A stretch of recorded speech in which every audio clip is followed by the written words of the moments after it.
नमस्कार हिंदुस्तान, मैं हूं रवि किशन और आप मुझे देख रहे हैं पुलिस फाइल में। आपका अद्भुत शो, सच्चा शो।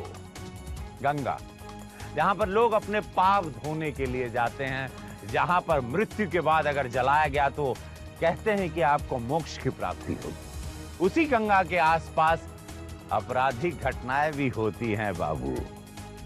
ऐसी घटनाएं जिसको सुनकर आपका कलेजा कांप जाए, आप डर डर के जीने लगे। हाँ, लेकिन उसी डर के जीने में एक ऐसा जांबाज भी निकलता है जो इन अपराधियों को मुंह तोड़ जवाब देने की ठान लेता। आइए देखिए मेरे साथ, यानी अपने रवि किशन के साथ ऐसी घटनाएं जहां पर अपराधियों को दिया गया मुंह तोड़ जवाब।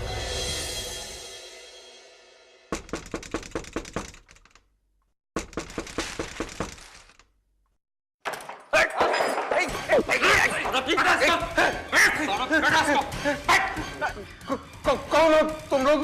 चुप! तुम्हारे बाप है हम। बस साला ज्यादा बोला ना तो भेजा उड़ा दूंगा साले। कोई चेहरा पहचान भी नहीं पाएगा तेरा। दिनेश, दिनेश!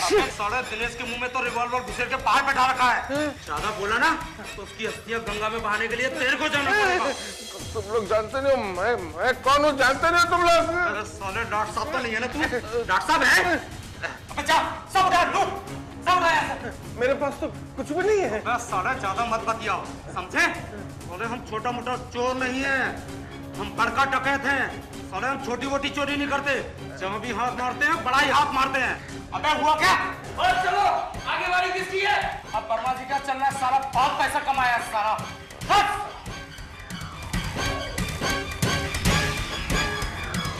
जल्दी से तैयार हो जाइए।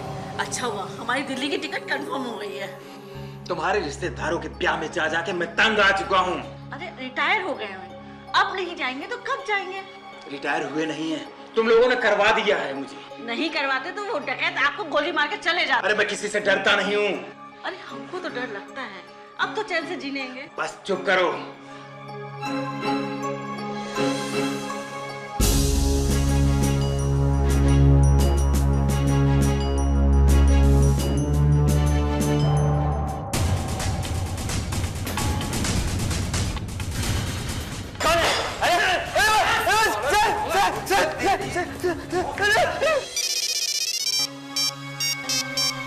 हेलो, हाँ सर। अरविंद, हमारे घर में डकैती पड़ गई। क्या बात कर रहे हैं? वो डकैत बोल के गए हैं कि वर्मा जी के घर पे डाका डालने जा रहे हैं। तुम कुछ करो उनके लिए। लेकिन अभी कुछ समय पहले तो सर मैंने देखा कि वर्मा परिवार के साथ कहीं बाहर गए हैं। अरविंद तुम जरा देखो, हमें तो कुछ समझ में ही नहीं आ रहा है। अरे आप घबराइए मत, मैं देखता हूँ सर। अरे क्या हुआ, कुछ बताइए तो। बोलिए ना, क्या हुआ? किसका फोन था?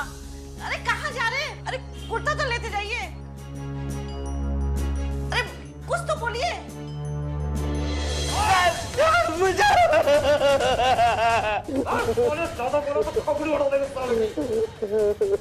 बता तू आज की ऑटो उतार, हम जरा अंदर पूजा पाठ करके आते हैं। पूजा नहीं सरदार, इसको पूरा हवा नहीं करेंगे। चलो जरा अंदर देखो, इसको सारे को तो मैं देखूंगा।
दबंगई की हद, डकैती की हद।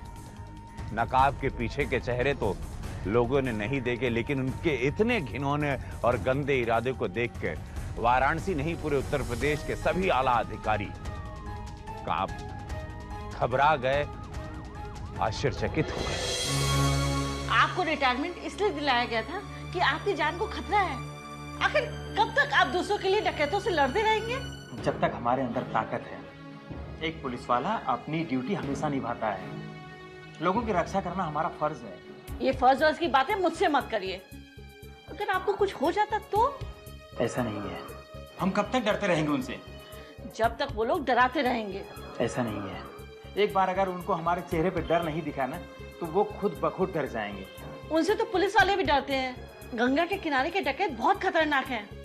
और आपको तो डॉक्टर ने आराम करने के लिए कहा, आप समझते क्यों नहीं है? हमें तब तक आराम नहीं मिलेगा जब तक उन दुष्ट डकैतों को कानून के हवाले नहीं।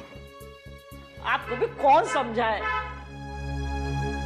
आइए इंस्पेक्टर साहब, बैठिए और आप ही इनको समझाइए। मेरी बात तो सुनते ही नहीं है। अरे अरविंद जी, आप ये सब क्या कर बैठे हैं? आप लोग डकैतों का कुछ करते क्यों नहीं? वर्मा जी के घर में घुसकर लूटपाट मचा कर गए हैं और बसंत जी के घर में जाकर के उनके हाथ को बांध करके उनके घर में डकैती मार कर गए हैं वो लोग। अरे भाई, जिनके साथ हुआ है वो उसके खिलाफ तो रिपोर्ट लिखवा नहीं रहे। आप कहीं हाथ धो के पीछे पड़ गए हैं। तो क्या करें? अपने घर में भी डकैती पड़ने का इंतजार करें हम? अरे सर, वो आपके यहाँ डकैती नहीं डालेंगे। वो मालदार पार्टी ढूंढते हैं और बहुत बड़े बड़े लोग उनके खिलाफ रिपोर्ट लिखवाने से भी डरते हैं। तो उनके अंदर के डर में आप कुछ नहीं करेंगे? पागल नहीं है कि जाकर उखल में सर डाल दे और मूसर को कहे कि आओ हमें कूच दो। अरे अरविंद जी, आप इस उम्र में आराम कीजिए। भाभी जी ने आपको इसीलिए रिटायरमेंट दिलवाया था ना। आप अपनी ड्यूटी करिए, मैं अपनी ड्यूटी करूंगा। आप रिटायर हो गए हैं, लेकिन लगता है कि आप भूल चुके हैं। मैं एक सजग आम नागरिक का कर्तव्य निभाऊंगा। चलिए ठीक है, ख्याल रखिए अपना। अरे आप समझते काहे नहीं है? तुमको अपना जान जोखिम में डालने का क्या जरूरत था भाई? क्या करें साहब, हमसे रहा नहीं गया। हमने भी फायर किया, पर वो लोग 4 थे। अरे खतरनाक डकैत थे वो लोग। अकेले उन पे हमला नहीं ना करना चाहिए था तुमको। हाँ, आप ठीक कह रहे हैं, वो बहुत खतरनाक थे। हमारा भी घर उजाड़ कर वो चले गए। देखो अरविंद, तुम ये काहे को भूल जाते हो भाई कि अब हम लोग पुलिस से रिटायर्ड हो गए हैं। पुलिस पे हम लोग का कोनो जोर नहीं चलता है। अब तो दिन ऐसा आ गया है भाई कि ऐसा लगता है कि ये शिवपुरी छोड़ के हम सबको भी यहाँ से जाना पड़ेगा। हाँ। कहाँ तक भागेंगे सर? वहाँ पर भी किसी न किसी रूप में लुटेरे मिलेंगे। बस आप सिर्फ FIR दर्ज करवाइए सर, प्लीज। पागल हो गए हो क्या? आप FIR दर्ज कराइए प्लीज। अरे हमरा FIR दर्ज करने का मतलब होगा शहर में बखेड़ा। हाँ, वो लोग हमको जान से मारने का धमकी दे के गए हैं। बोले कि अगर आप हल्ला मचाए तो। वर्मा जी, आप क्यों नहीं FIR दर्ज करवा देते? मुझे इन सब में नहीं फंसना है। मेरे बेटे विदेश में रहते हैं और यहाँ पर हम अकेले हैं, अकेले। ज्यादा होगा तो हम अपने बेटों के पास विदेश चले जाएंगे। बहुत हुआ। अकेले आपके चले जाने से क्या होगा सर? हमें इन डकैतों का डटकर मुकाबला करना होगा और इन्हें हमारी ताकत के सामने झुकना ही होगा। अरविंद, ये सब हमरा वजह से हुआ है। गलती हमसे हुआ है जो हमने तुमको फोन कर दिया। एक काम करो, जो लूटना उठना था भैया वो तो लूट गया है। इस बात को यहीं पे भूल जाते हैं, मैटर को क्लोज कर देते हैं, भूल जाओ। आपकी मर्जी, हम शांत नहीं बैठेंगे। अरे अरे अरविंद, क्या समझ में नहीं आता है इनको?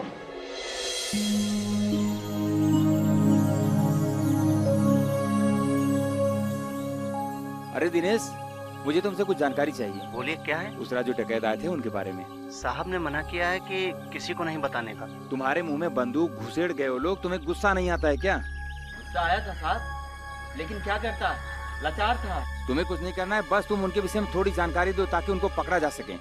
साहब, घर में ऐसे घुसे जैसे उन्हीं का घर हो। उनको सब मालूम था कि साहब किस कमरे में है और रास्ते किधर से है। शक्ल देखी थी क्या? लाल गमछा बंधा हुआ था, उनका शक्ल नहीं दिखा, लेकिन साहब उसकी आवाज बहुत भारी थी और घर में घुसते ही एकदम लूट मच गई। और उनको पता था कि किस अलमीरा में क्या रखा हुआ है और कहाँ रखा हुआ है। हो सकता है कोई अंदर का आदमी मिला हुआ हो। साहब हम गरीब आदमी हैं, हम नौकर है, उनके साथ रहते हैं, शक तो हमारे ऊपर जाएगा ना साहब। अरे दिनेश तुम डरो मत, मैं तुम पर शक नहीं कर रहा हूँ। तुम आराम से रहो, तुम्हारा नाम कहीं नहीं आने दूंगा। हाँ साहब, मेहरबानी साहब।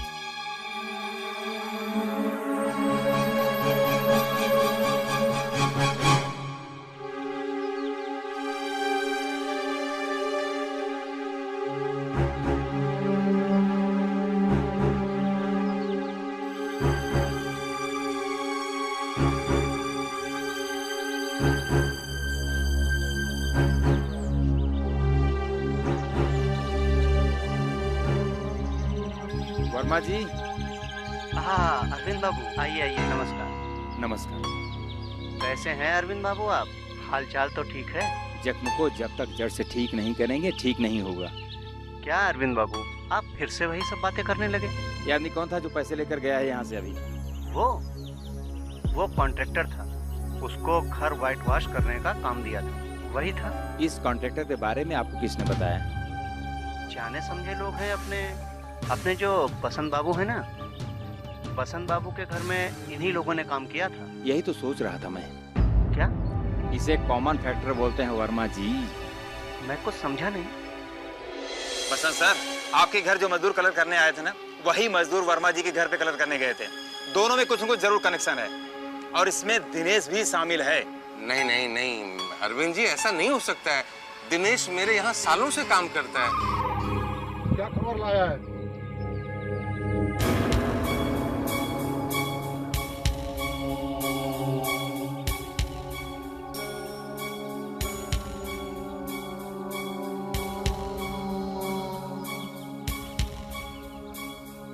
मैं भी आईएएस रह चुका हूँ, इसलिए आप मुझे ये मत बताइए कि आप फोर्स नहीं मंगा सकते। अरे यहाँ डकैतों ने तबाही मचा रखी है और आप